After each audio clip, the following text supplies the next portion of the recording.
കെനിയയിൽ അപകടത്തിൽ മരിച്ച പാലക്കാട് മണ്ണൂർ കാഞ്ഞിരംപാറ സ്വദേശി റിയയുടെയും മകൾ ടൈറയുടെയും മൃതദേഹം നാട്ടിലെത്തിക്കും. ഇവരുടെ മൃതദേഹങ്ങൾ കോയമ്പത്തൂരിലെ ഭർതൃവീട്ടിൽ സംസ്കരിക്കാനാണ് സാധ്യത. അപ്രതീക്ഷിതമായി എത്തിയ വാർത്തയുടെ ഞെട്ടലിലാണ് റിയയുടെ നാടായ മണ്ണൂർ.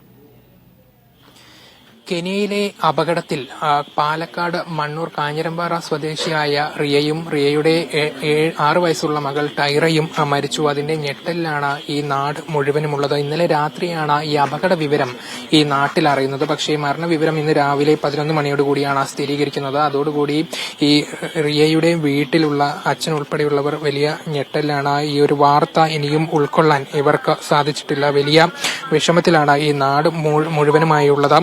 6 വർഷമായി ഇവർ ഈ ഖത്തറിൽ സ്ഥിരതാമസമാക്കിയവരാണ്. ഇടയ്ക്കിടെ വീട്ടിലേക്ക് വരാറുമുണ്ട്.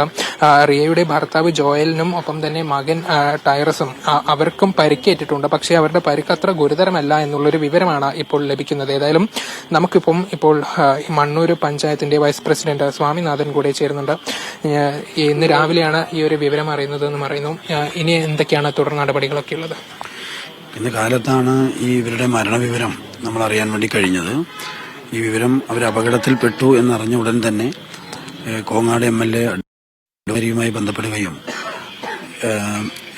മുഖ്യമന്ത്രിയുടെ ഓഫീസുമായി ബന്ധപ്പെട്ടുകൊണ്ട് കെനിയൻ ഹൈക്കമ്മീഷണറും അതുപോലെ തന്നെ എംബസിയുമായി ബന്ധപ്പെട്ടുകൊണ്ട് പരിക്കേറ്റവർക്ക് ചികിത്സ ഉറപ്പുവരുത്താനും അതുപോലെ തന്നെ ഈ മരണമടഞ്ഞവരെ നാട്ടിലെത്തിക്കാൻ വേണ്ട ഇടപെടലുകൾ നടത്തുന്നുണ്ട്. ഈ റിയയുടെ സഹോദരൻ അങ്ങോട്ട് യാത്ര തിരിച്ചിട്ടുണ്ട്, കെനിയയിലേക്ക് യാത്ര തിരിച്ചിട്ടുണ്ട്. ഒപ്പം ഇദ്ദേഹത്തിന്റെ ബിസിനസ് പാർട്ട്ണർ, ഇദ്ദേഹം ജോലി ചെയ്യുന്ന സ്ഥാപനത്തിലെ